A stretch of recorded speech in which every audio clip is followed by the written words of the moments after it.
falou no começo, para onde eu vou, como viver, tudo isso muda no momento em que eu aceito a Cristo como meu Salvador pessoal.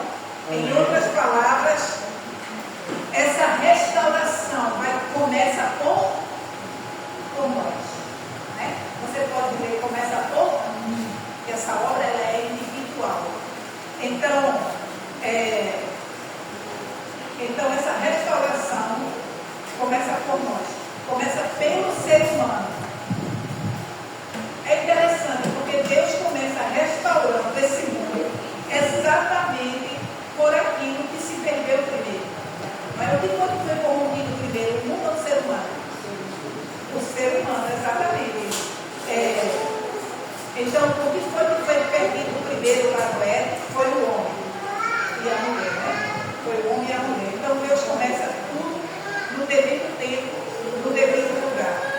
A restauração desse mundo começou por você, quando você aceitou o Senhor Jesus como seu Salvador. Amém. Né? Então, você tem em mente que Deus hoje olha para você e diz assim: você está no meu plano, restaurando esse mundo. Cada um de nós faz parte do plano de Deus em restaurar esse mundo. E se nós já estamos nesse processo de restauração desse mundo, se nós já estamos andando nesse processo, então nós estamos passando a ser, ou deveríamos pelo menos estar passando a ser, pessoas mais parecidas com aquelas que moravam nesse mundo quando ele foi criado. Sim ou não? Eu estou sendo restaurado.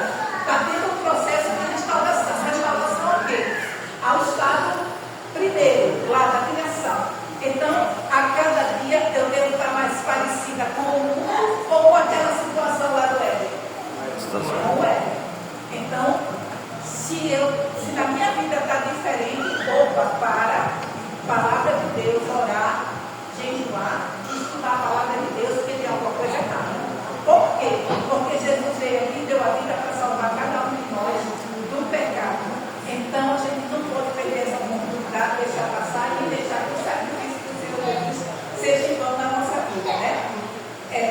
Então, realmente, nós somos pessoas diferentes. Os nossos motivos são outros. As razões por que nós fazemos isso ou aquilo, porque nós nos comportamos assim, porque nós usamos isso, ou porque fazemos isso assim ou daquele outro jeito, são a razão por que a gente faz as coisas diferentes. É totalmente diferente, né? Os motivos das pessoas que não entenderam ainda que estão no plano de Deus, no projeto de Deus de restauração desse mundo. Nós não fazemos as coisas boas porque nós devemos fazer, temos que ser bonzinhos. Nós fazemos porque somos parte do plano de Deus de restauração dessa terra, desse mundo. É assim que eu cuido do meu corpo. Não é? Eu cuido do meu corpo não porque faz mal beber Coca-Cola, vamos dizer assim. Não porque é prejudicial que eu coma esse alimento ou aquele outro alimento. Eu faço isso porque na minha mente eu estou sendo restaurada naquilo para aquilo que eu fui criada. Mas nós somos criadas com um propósito, para ser uma nova criatura em Cristo Jesus. Amém. Esse é o propósito. Os meus motivos, quando eu digo os meus, estou falando dos nossos, tá, gente? Os nossos motivos não são simplesmente ter saúde. Apesar de que nós vamos ter saúde, vivendo as orientações de Deus, né? Nós vamos ter saúde. Apesar de que a gente vai desfrutar de uma melhor qualidade de vida quando a gente bota em prática esses planos. Mas o meu motivo maior ao praticar a reforma de saúde, qual é? Eu fui criada criada para isso. O propósito de Deus para a minha existência é ser assim como é ser uma pessoa que está sendo restaurada em Cristo Jesus. Então, o que a gente está fazendo? Reencontrando aqui o motivo da nossa existência. A gente não existe aqui à toa, eu não existo nesse mundo para ficar seguindo não sei quem lá nas redes sociais. Eu não existo nesse mundo para ser uma pessoa engraçada com meus amigos. Eu não existo nesse mundo para fazer as coisas igual todo mundo faz. Eu existo nesse mundo porque eu faço parte do plano de Deus para restaurar esse mundo igual como era no princípio, como foi criado. Amém.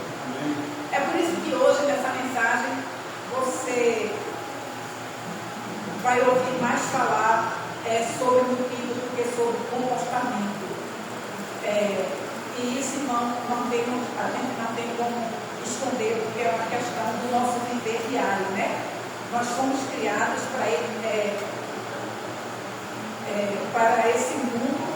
Esse mundo vai ser restaurado e vai ser a nossa casa. Amém? Deus não tem um plano D. Não existe um plano D. O plano é o plano original, que foi feito lá no começo. Nós vamos novamente morar nesse lugar perfeito, como era no passado. E para isso, Deus já está nos modificando agora, né?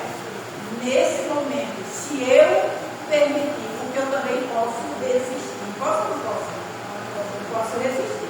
Então, Deus só pode trabalhar em mim. Eu só posso fazer parte do plano de Deus de restaurar esse mundo se eu permitir. De quem é a escolha? Exatamente. Quando tudo isso terminar, assim como aquele primeiro casal, nós vamos desfrutar plenamente das obras de Deus, né? E aquele casal lá, ele recebeu o privilégio de poder viver naquele tempo exclusivamente do que dizia a palavra de Deus. Presta atenção, irmãos, porque isso é muito importante. Eles viviam exclusivamente, teriam que viver exclusivamente do que diz o quê? Do que dizia a palavra de Deus. Lembra? Abre aí, Salmo 33. Salmo 33. Esse conceito que vai ser apresentado aí é a base teórica dessa compreensão da restauração, tá?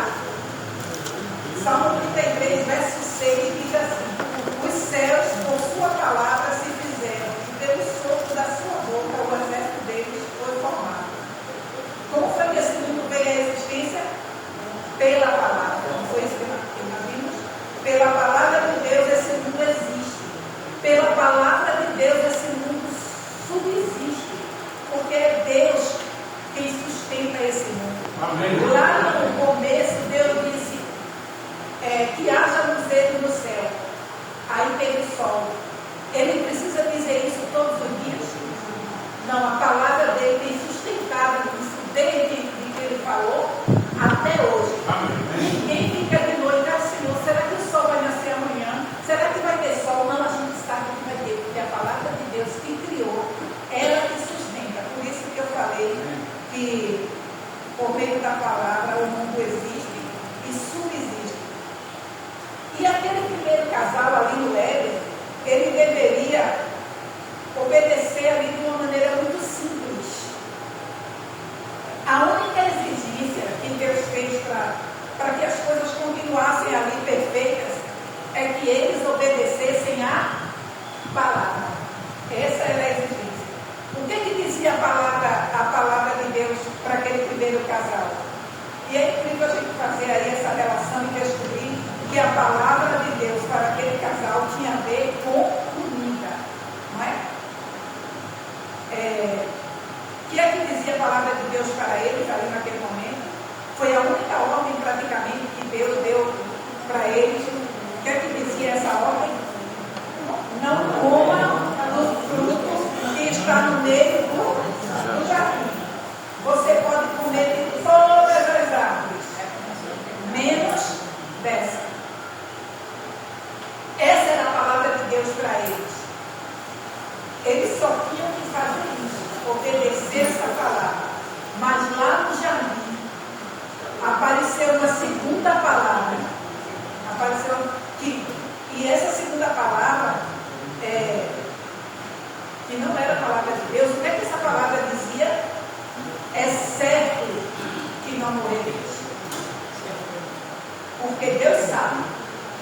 no dia que vocês comerem desse fruto, vocês vão ser iguais a quem? Iguais a Deus. Ou seja, se vocês comerem desse fruto, é vocês que resolvem agora o que é certo e o que é errado. Se vocês comerem desse fruto, é vocês que resolvem o que é bom e o que é ruim. Não é? Na verdade é isso.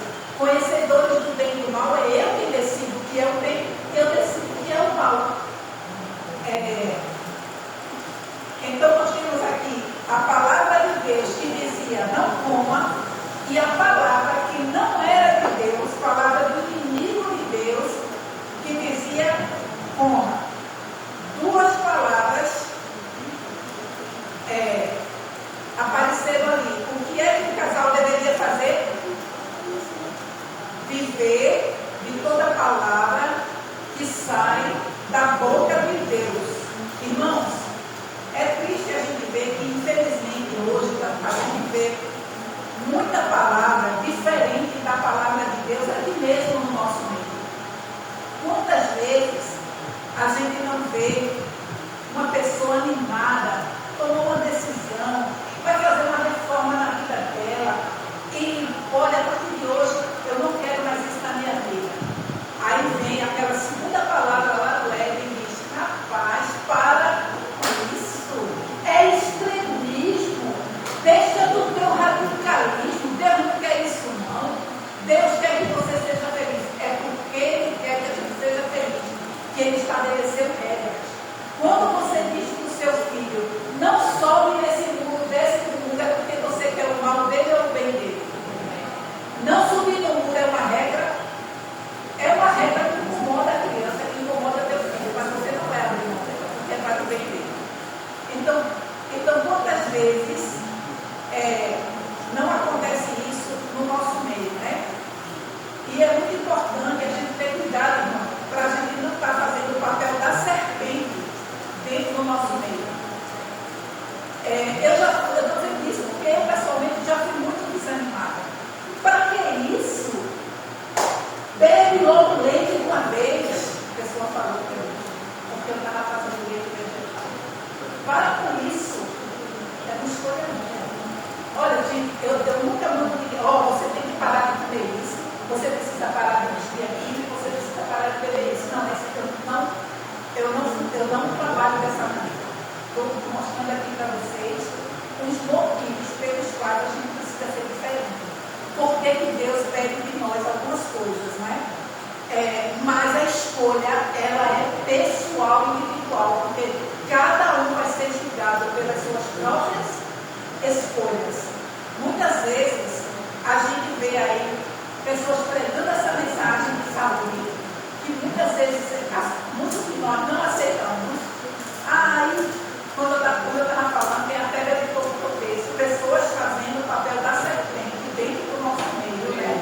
Porque o que está escrito no espírito de profecia é só conselho. Abre a Bíblia de vocês em Salmo 107, para ver se a gente pode rejeitar os conselhos do Senhor. Salmo 107. Vamos ver se é legal. Salmo 107.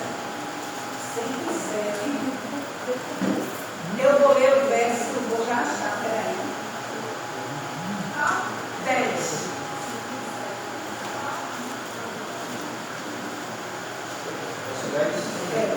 Eu vou ler o 10 e 11, diz assim: os que se assentaram nas trevas e nas sombras da morte, presos em aflições e enfermos, por se terem rebelado contra a palavra de Deus e haverem desprezado o conselho do Altíssimo. O que foi que aconteceu aqui porque desprezou o conselho do Altíssimo? A pessoa está, as trevas tomou conta da vida da pessoa. É isso que esse texto está dizendo.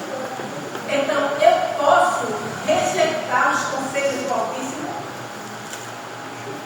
O Senhor Jesus, em Apocalipse capítulo 3, dando conselho a Laodiceia, ele diz: aconselho que me compras. Então vamos jogar esse conselho fora, cara, claro que não. Os conselhos de Deus são estatutos, regras e normas e leis. Não é uma coisa que eu posso escolher fazer ou não fazer. Até o espírito de profecia Porque, claro, muitas pessoas atribuem, dão desculpa, né? Ah, isso aí foi escrito na época da profetisa. Não, isso aí foi do tempo dela. Não, isso aí não é a Bíblia, isso não é ponto de salvação. A gente tem escutado muito essas coisas. Irmãos, abre a Bíblia de vocês em Apocalipse, capítulo 12. Eu quero ler o verso 17 com vocês. Apocalipse 12. Eu vou ler o verso 17. Aqui está se referindo aos remanescentes. Quem aqui acha que é um remanescente, levanta a mão. Remanescente. Todos deveriam ser remanescentes, né? Que é o povo de Deus. Remanescente. Tá? Então, aqui está se referindo ao remanescente. Diz assim, ó. Iroso o dragão contra a mulher, e foi pelejar com os restantes da sua descendência. Quem é o restante da descendência? Ele vai dizer aí agora. Os que guardam os mandamentos de Deus. Quem é que guarda os mandamentos de Deus? Ou pelo menos deveria guardar? Nós. E se eu só guardar os mandamentos, eu faço parte dos remanescentes? Não, porque não diz guarda os mandamentos ou tem o testemunho de Jesus. Diz guarda os mandamentos de Deus e tem o testemunho de Jesus. Tá? Guarda os mandamentos de Deus e tem o testemunho de Jesus. O que é o testemunho de Jesus? Apocalipse 19, verso 10. Vamos lá? Avança aí um pouquinho para Apocalipse 19, vamos ler o verso 10. O anjo aqui aparece para o apóstolo João. Aí ele diz assim: prostrei-me aos seus pés para adorá-lo. Ele, porém, me disse, o anjo diz a João: vê, não faças isso. Sou conservo teu e dos teus irmãos, que mantém o testemunho de Jesus. Adora a Deus, pois o testemunho de Jesus é o Espírito. Algumas versões aí está da profecia, mas aqui que vez, que é o aspecto original que tem, é o Espírito de profecia. Olha só, o Espírito de profecia é o testemunho de quem? Jesus. É testemunho de Jesus. Eu posso rejeitar? Não. Irmãos, o que a irmã Laila escreveu não é uma ideia dela, nem do tempo dela, é o testemunho de Jesus. É para nós. E se a gente rejeita o Espírito de profecia, a gente rejeita a palavra de Deus. Porque está escrito aqui que o Espírito de profecia é o testemunho de Jesus. Então, a partir de hoje, quando alguém citar um texto de Espírito de profecia, ouça e tenha em mente que é palavra de Deus, um testemunho de Jesus.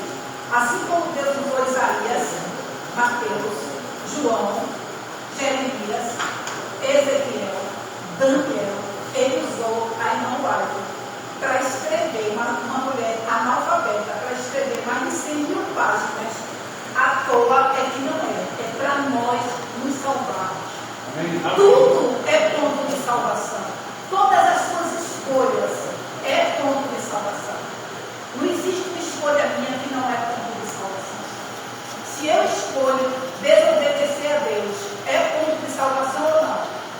Claro que é. Então, se Deus diz, é cliente vestir essa roupa, e eu digo, não, quem sabe o que é melhor para mim, e vestir sou eu estou rejeitando ou não estou rejeitando a palavra de Deus? Claro que estou. Então, é ponto de salvação ou não é? Claro que é. Irmãos, isso tem a ver, quando entrou o pecado, houve uma mudança na mente. Mudança de pensamento. Eu vou dar um exemplo prático para vocês entenderem como é que funciona a mente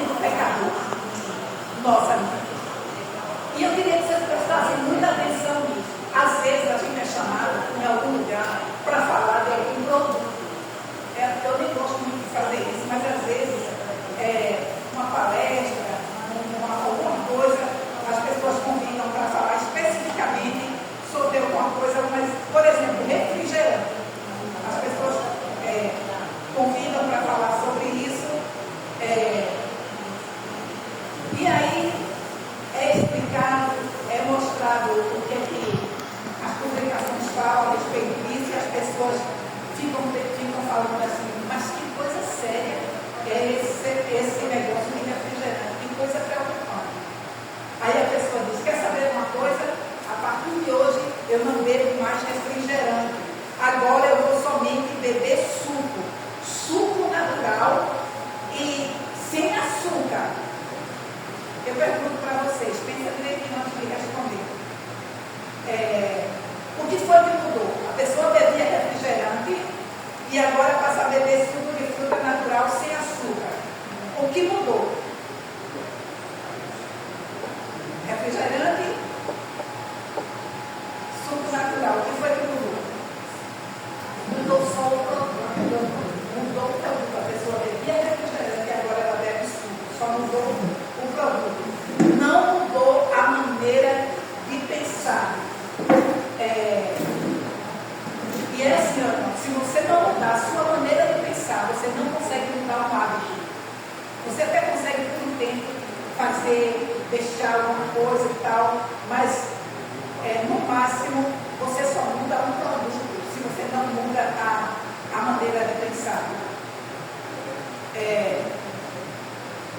E isso não é restauração. Mudar o produto não é restauração. Isso é adequação, né? E a Bíblia não diz que quem está em Cristo Jesus é uma pessoa, agora é uma pessoa readequada. É isso que tem na Bíblia? Não. Quem está em Cristo Jesus é nova criatura. Não é assim que está lá? E como novas criaturas que nós somos, a gente começa agora a pensar de maneira o quê? De maneira diferente. Para pensar, irmãos. Para bem direitinho para pensar. Quem foi que inventou esse negócio de fruta? Quem foi que inventou isso? Deus, muito bem. Foi Deus que inventou. E quando ele criou a fruta, ele pensou que a fruta era um alimento para ser comido ou para ser bebido? Comido. Comido. Isso. Vocês estão entendendo, irmão? Está começando aí a entender esse negócio de mudança de mente. Pessoal, a gente acha natural pegar o que Deus criou para determinado propósito e a gente fazer do jeito da gente e tudo bem, porque é saudável, não é? Você entende que não é simplesmente mudar um hábito, mas pensar da maneira que Deus pensa. A gente tem que pensar da maneira que Deus pensa. Aí, você pode estar se perguntando aí, peraí, a irmã veio aqui para dizer que suco de fruta não é saudável. Não, eu não estou dizendo isso não. Mas vamos analisar, cada um de vocês, Deus criou seres inteligentes. Vamos analisar algumas coisas. Vamos falar aí do suco mais popular que existe. Qual seria? Laranja, muito bem. Não precisa nem colocar açúcar, né? De tão docinha que ela é. Para um copo de suco, um copo, não é copinho não, copão de suco de laranja. Quantas laranjas médias? 6, 7, vocês acham? Dá um copão, tá? E 6 em diante, né? Para dar um copo de suco de laranja. Pensa um pouquinho, 6 laranjas, você queria comer 6 laranjas numa sentada, a maioria de vocês não conseguiria, alguns conseguiriam. Mas olha o que a gente faz. A gente toma um copão de suco e a gente come uma refeição junto. Aí ficou difícil, né? Você comer a refeição, você consegue comer 6 ou 7 laranjas e ainda uma refeição junto. Ficou mais difícil, não ficou? Aí veja só. Quando você faz o suco da laranja, o que é que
sabe o que fazer com aquilo, sabe o que acontece? O cérebro manda uma mensagem. Tu não sabe o que fazer com isso, não? Guarda. É isso que o cérebro diz, filho. Guarda. Quantos aqui sabem qual é a maneira que o corpo guarda o que ele não sabe o que fazer? Quantos sabem? Em forma de que isso é guardado? É gordura, exatamente. E aí, o nosso corpo armazena em forma de gordura. Mas não é essa gordura aí que se espalha pelo seu corpo, não. É outro tipo de gordura. É uma gordura que é chamada como gordura visceral. É aquela gordura que se acumula ali ao redor dos teus órgãos. Fígado gordo, já ouviu falar? Tem a ver com isso.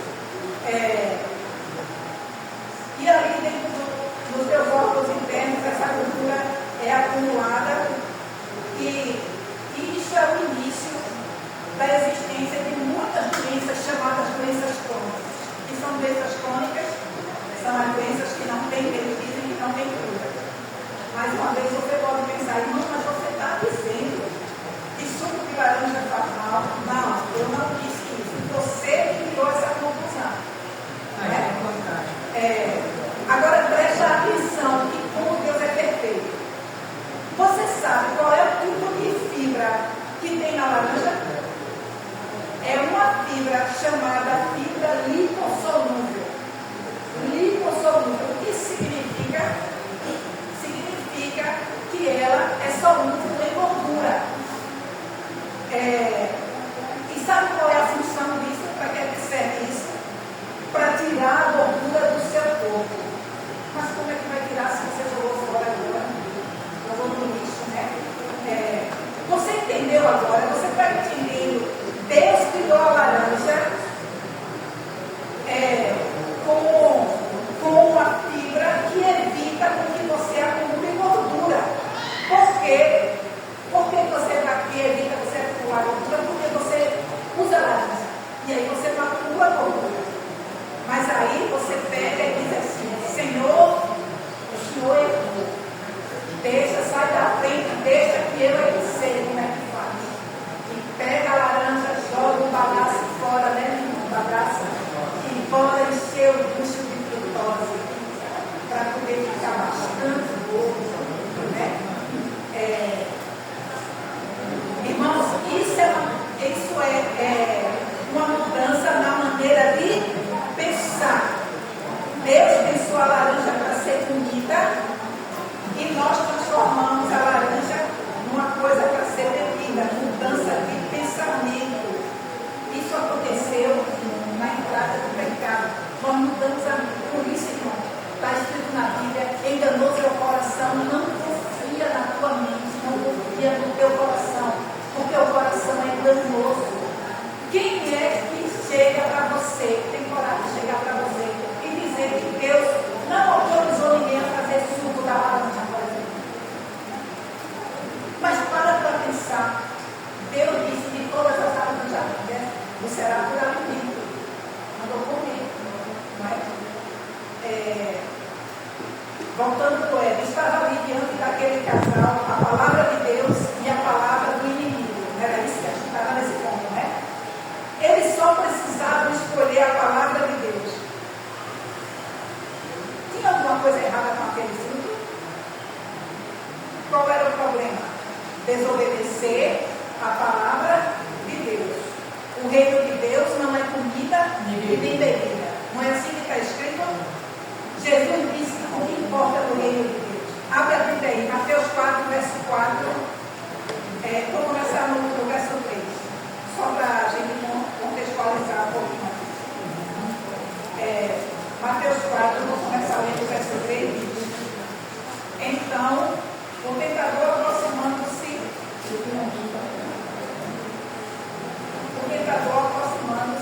disse: se tu és o Filho de Deus, manda que essas pedras se transformem em pães.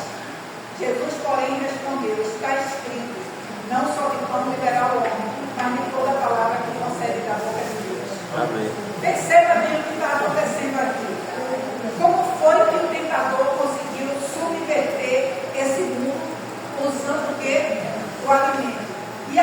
com o passar do tempo, ele foi tão eficiente nesse negócio de subverter a humanidade usando comida, que ele vai usar a mesma estratégia com o Filho de Deus. Jesus está com fome, não é verdade? Vários dias ali em jejum sem comer. Ali estão as pedras. E ele diz: se tu és filho de Deus, transforma essas pedras em pães. Jesus responde o quê? Está escrito: nem só de pão viverá o homem, mas de toda palavra que procede da boca de Deus. Como Jesus disse, está escrito onde? Onde está escrito isso? Se você tem aí uma Bíblia com referência, você já pode pesquisar. Está escrito na palavra de Deus, né? Onde na palavra de Deus? Deuteronômio, capítulo 8, verso 3, exatamente. Jesus, 8:3, Deuteronômio 8:3. Jesus está fazendo a citação de um momento muito peculiar, muito particular da história de Israel. Resumindo a história, para a gente avançar aqui, o povo de Israel foi tirado do Egito com mão forte, não foi isso? Que foi a mão de Deus, e Deus levou ele para uma experiência no deserto, que era uma experiência de confiança. Não era isso? Era uma experiência de confiança. Deus está levando eles para um lugar onde não havia alimento, não é verdade? Eles iam passar um tempo lá no deserto. E o que é que eles comeriam? Humanamente falando, o que é que tem no deserto para comer? Cobra, lagarto, o que mais? Escorpião, exatamente. Mas era isso que eles iam comer? Não. Deus tinha preparado um banquete para eles. Tinha mas eles não sabiam, não é verdade? Eles não sabiam. Deus estava convidando eles para viver uma experiência de confiança. Então, quando você lê aí no verso 3 de Deuteronômio, você tem em mente esse contextozinho da saída deles do Egito, né? Diz assim: ele te humilhou e te deixou ter fome e te sustentou com um maná que tu não conheceste, nem teus pais conheceram, para te dar a entender que não só de pão viverá o homem, mas de tudo que procede da boca do Senhor, disso viverá o homem.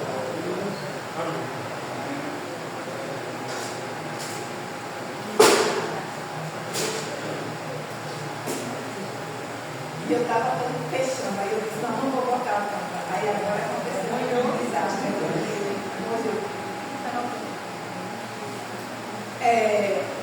Deus estava conduzindo ali o povo no meio do deserto, passou fome um pouquinho, para eles entenderem que não importava a situação que eles estivessem passando, né? Se eles tivessem confiança em Deus, eles iriam ter o necessário, porque não só de pão viverá o homem, né? O pão não é a coisa mais importante. O mais importante é viver de toda palavra que sai, que procede da boca de Deus. Vocês percebem? Porque o reino de Deus não é comida e nem bebida. O reino de Deus é viver de toda palavra que procede da boca de Deus. Entende, irmão? Se Deus falou, a água parou. A gente não tem que questionar as coisas que Deus fala. Isso é um passo adiante do que comer e beber. É um passo adiante do que aquilo que você escolhe para botar no seu prato.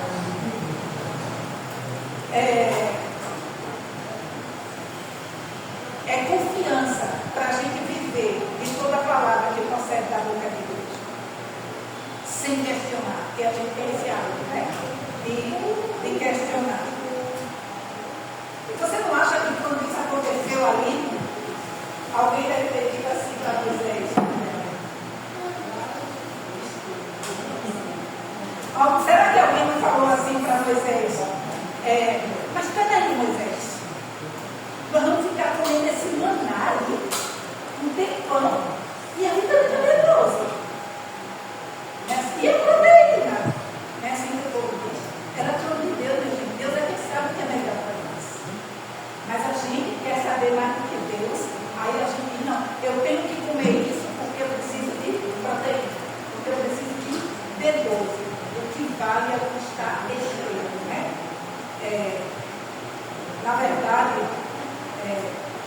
aí quando Moisés, é por isso que Moisés ele estava dizendo, vocês precisam aprender a viver de toda palavra que procede da boca de Deus. Você acha que a exigência de Deus mudou para nós hoje? Você acha que a exigência de Deus para nós hoje é diferente? Mudou? Não, acho que mudou. Hoje a exigência é a mesma. Vocês acertaram, é a mesma. Nós, em pleno século XXI, 2026, devemos viver nesse mundo de toda palavra que procede da boca de Deus. Então, primeiro nós buscamos aonde? Na revelação, né? Da palavra de Deus. A gente procura primeiro na revelação do que Deus quer de nós. Não é lá que, como é que eu sei o que Deus quer de mim? Nem na palavra. Tanto a Bíblia quanto o espírito de profecia, né? E aí, a gente já entendeu que nós vivemos porque temos um propósito. Nós somos criados para isso, para viver de toda palavra que procede da boca de Deus. Nós estamos sendo transformados para isso. Transformado à semelhança do homem que foi criado lá no Éden perfeito. Não é transformado à semelhança do mundo. Como muitos do nosso meio está sendo transformado à semelhança do mundo. Irmãos, não é vergonha ser diferente. A gente tem que ser diferente, a gente não tem que ser igual. A nossa música não pode ser igual a do mundo, as nossas roupas não podem ser igual ao do mundo, a nossa comida não pode ser igual ao do mundo. Vocês sabiam que na época de Jesus todo mundo sabia quanto que era um judeu? Por quê? Por causa do quê? Das festas. Eles eram identificados. Ali vai um judeu. Não é? Hoje, infelizmente, o povo de Deus não é mais reconhecido ou diferenciado por esse mundo, né? Enfim, eu quero muito que o propósito de Deus vai se cumprir, quer a gente queira, quer não, quer a gente esteja preparado, quer não. Eu prefiro que se cumpra na minha vida. E eu sei que cada um de vocês aqui também quer que se cumpra na vida de vocês. Foi um dia muito trágico. O dia quando aquela garota se aproximou daquela árvore lá no Éden e resolveu não viver de toda a palavra que sai da boca de Deus. Talvez aquele foi o pior momento, né, da história desse mundo. Depois desse momento, o nosso mundo caiu em desgraça. Foi ou não foi? Né? Os nossos primeiros pais foram levados ali para fora do jardim. E ali eles teriam que viver fora do jardim. Viver com todas as consequências do pecado. Mas a exigência de Deus não mudaria. Eles teriam que continuar vivendo toda palavra que sai da boca de Deus. A exigência continua a mesma. O reino de Cristo aqui na terra seria composto pelas pessoas que continuariam vivendo de toda palavra que procede da boca de Deus. Esse é o propósito do plano de Deus. E meus irmãos, esse é o propósito de Deus para a vida de cada um de vocês, minha vida também, que estamos aqui nessa manhã. Amém. Ele quer ser o rei da nossa existência. Ele quer devolver para nós a liberdade que foi perdida quando esse mundo foi entregue nas mãos do pecador. Ali nós perdemos a nossa liberdade, passamos a ser escravos. Deus quer e pode libertar você de tudo que oprime você hoje na sua vida. Seja palavra, seja pensamento, seja seja um hábito, Deus pode e quer libertar você, libertar mim. É o maior desejo do nosso Deus. É recolocar cada um de nós nesse mundo restaurado. E para isso, é muito importante que você entenda que somente pela graça do nosso Senhor Jesus Cristo que a gente vai chegar lá. Não é pelo nosso esforço, não é por causa de uma mensagem, é pelo poder do Senhor Jesus. Não importa qual seja a condição de pecado que você esteja vivendo agora, que você esteja enfrentando hoje, não importa quão terrível seja as suas lutas, os seus hábitos, Deus quer operar em você um milagre e transformar a sua vida e transformar você em uma nova criatura conforme está escrito na palavra de Deus. E isso Ele pode fazer a partir de agora, a partir desse momento. Amém, irmãos? Amém. Jesus, Ele quer dar as boas-vindas nesse novo mundo, nessa terra restaurada. Quer dar boas-vindas a mim e a você. Você pode estender as mãos para Jesus agora mesmo e dizer: Senhor, eu quero estar nessa terra renovada, né? E pedir a Deus que Ele opere em você o poder de viver segundo toda a palavra que sai da boca de Deus. Amém. Vamos orar?